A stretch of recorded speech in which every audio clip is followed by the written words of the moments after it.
अस्सलाम वालेकुम। आज हम एक्सरसाइज 1.1 का क्वेश्चन नंबर 3 करेंगे। Find the value of A B C and D which satisfied the matrix equation A plus 2b C minus 1 4d minus 6 is equal to 0 minus 7 3 2। इस question को start करने से पहले जिन लोगों ने अभी तक मेरा चैनल सब्सक्राइब नहीं किया जल्दी सब्सक्राइब कर लें, बेल आइकन पे क्लिक कर दें और मेरी वीडियो को ज़्यादा से ज़्यादा शेयर करें ताकि बाकी लोगों तक भी ये वीडियो पहुंच सके। आज हम जो क्वेश्चन सॉल्व करने जा रहे हैं, दो मैट्रिक्स के बिटवीन इक्वल का साइन इस्तेमाल हुआ है। तो यहाँ पे जो कंसेप्ट यूज़ होगा वो है इक्वल मैट्रिक्स। इक्वल मैट्रिक्स क्या होता है? इक्वल मैट्रिक्स के लिए दो कंडीशंस होती हैं। एक तो उनके ऑर्डर सेम होने चाहिए। जैसे देखें, इसका ऑर्डर क्या है? 2 रोज और 2 कॉलम्स, यानी इसका ऑर्डर है 2 बाई 2। और इसी तरीके से अगर हम इसका ऑर्डर देखते हैं तो इसमें भी 2 रोज और 2 कॉलम्स हैं।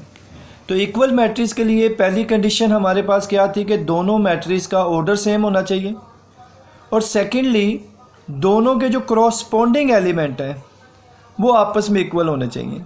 क्रॉसपोंडिंग एलिमेंट से क्या मुराद ली जा रही है कि फर्स्ट वाला फर्स्ट के इक्वल होना चाहिए, सेकंड के इक्वल होना चाहिए, थर्ड वैल्यूज थर्ड के इक्वल होनी चाहिए और फोर्थ वैल्यूज फोर्थ के इक्वल होनी चाहिए। तो अब ये जो हमें मैट्रिक्स इक्वेशन दी गई है इसमें इक्वल का साइन है। इसका मतलब ये है कि हमने फर्स्ट वैल्यूज़ को फर्स्ट के इक्वल रखना है, ठीक है। यानी a प्लस सी किसके इक्वल हो जाएगा? 0 के। a plus C equal to 0, इसे हम इक्वेशन 1 का नाम दे देंगे। इसी तरीके से a प्लस 2b, ये सेकंड है तो ये सेकंड के इक्वल हो जाएगी, यानी कि a plus 2b equal to minus 7, ये इक्वेशन 2 बन जाएगी।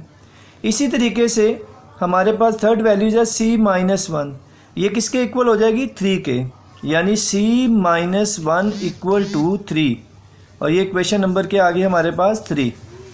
इसी तरीके से लास्ट वैल्यूज हमारे पास है 4d माइनस 6, जो किसके इक्वल होगी? 2d के, यानी कि 4d माइनस 6 इक्वल होगी 2d के। इस तरह ये इक्वेशन नंबर बन गई 4। स्टूडेंट्स, आपने देखा कि दोनों मैट्रिक्स इक्वल थे तो उनसे हमने 4 इक्वेशन जनरेट कर ली। अब इन चारों इक्वेशन को हमने सॉल्व करना है, और सॉल्व करने के बाद a, b, c और d की वैल्यूज़ फाइंड करनी है। तो सबसे पहले स्टूडेंट्स आपने ये देखना है कि हमारे पास इनमें से कौन सी इक्वेशन है जिसमें एक अल्फ़ाबेट आ रहा है। तो आप देखें तो इक्वेशन नंबर 3 है जिसमें सिर्फ C आ रहा है। लिहाजा जब भी किसी इक्वेशन में सिंगल अल्फ़ाबेट होगा तो हम लोग क्या लिखेंगे? फ्रॉम इक्वेशन 3, फ्रॉम इक्वेशन 3, यानी हमने 3 इक्वेशन ले ली। जब भी फ्रॉम इक्वेशन 3 लिखना है तो आपने उस इक्वेशन को सेम नीचे उतार लेना है, c माइनस 1 इक्वल टू 3। अब देखें, यहाँ से हम आसानी से c की वैल्यूज निकाल सकते हैं। ये -1 है, जब ये राइट साइड पे जाएगा तो क्या हो जाएगा? प्लस। तो आपने देखा कि हमारे पास c की वैल्यूज़ क्या आ गई? 3 + 1 4। जो भी वैल्यूज़ आप फाइंड करेंगे उसे एक बॉक्स में लिख लेंगे ताकि वो प्रोमिनेंट हो जाए, एग्जामिनर्स के लिए आसानी हो जाए कि ये आपने वैल्यूज़ फाइंड की है। अब देखें स्टूडेंट्स, अगर यही c की वैल्यूज़ मैं इक्वेशन नंबर 1 में पुट कर दूं तो आप देखें यहाँ भी एक अल्फ़ाबेट रह जाएगा, तो यानी फिर यहाँ से उस अल्फ़ाबेट की वैल्यूज़ आसानी से निकाली जा सकती है। तो हम क्या लिखेंगे? Put c is equal to 4 in equation 1। अब 1 इक्वेशन में हम लोग जाएंगे और जहाँ c है वहाँ पे c की वैल्यूज़ 4 पुट कर देंगे, तो हमारे पास क्या बन जाएगा? a प्लस c की जगह पे हमने c की वैल्यू लिख दी 4 इक्वल टू 0। अब देखें इस इक्वेशन में भी एक अल्फ़ाबेट बन चुका है, लिहाजा ये जो +4 है जब ये राइट साइड पे जाएगा तो क्या आ जाएगा? माइनस। ये क्या आ जाएगा? माइनस। तो इस तरीके से हमारे पास a की वैल्यूज़ भी आ चुकी है। स्टूडेंट्स, अब आपने गौर करना है कि ये जो a की वैल्यूज़ आई है, अगर मैं इसे इक्वेशन नंबर 2 में पुट कर दूं तो आप देखें यहाँ भी एक अल्फ़ाबेट रह जाएगा, तो मैं उस अल्फ़ाबेट की आसानी से वैल्यूज़ निकाल सकता हूँ। तो मैं क्या लिखूँगा यहाँ पे? Put a is equal to -4 in equation 2। अब देखिए इक्वेशन 2 में जाऊंगा और जहाँ जहाँ पे मेरे पास a मौजूद होगा वहाँ पे मैं -4 यानी a की वैल्यूज़ पुट कर दूंगा। तो जब मैं ये -4 यहाँ पुट करूँगा तो मेरे पास क्या आ जाएगा, -4 + 2b = -7। अब देखें यहाँ से हम आसानी से b की वैल्यू निकाल सकते हैं। जब b की वैल्यू आसानी से निकालेंगे तो ये -4 पहले इधर आके राइट साइड पे प्लस हो जाएगा, तो हमारे पास क्या आ जाएगा, 2b = -7 और ये -4 इधर आगे प्लस हो गया।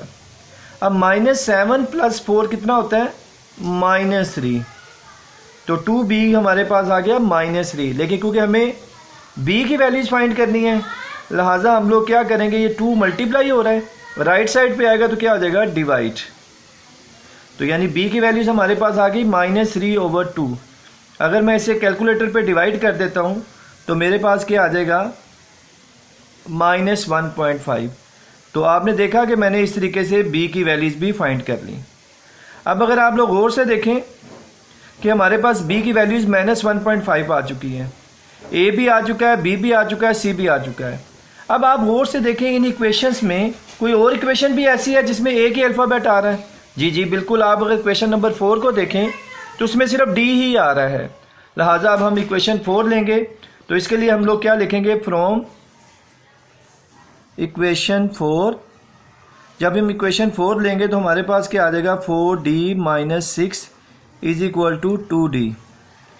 अब आपने जब भी किसी चीज़ की वैल्यूज फाइंड करनी होती है तो उसे सेपरेट कर लेते हैं। अब देखिए इधर भी d आ रहा है, इस साइड पे भी d आ रहा है, तो ये जो 2d है इसको हम d वाली साइड पे ले जाते हैं, तो यहाँ ये प्लस हो रहा है, तो जब इस साइड पे आएगा तो माइनस हो जाएगा। यानी हमारे पास क्या आ जाएगा, 4d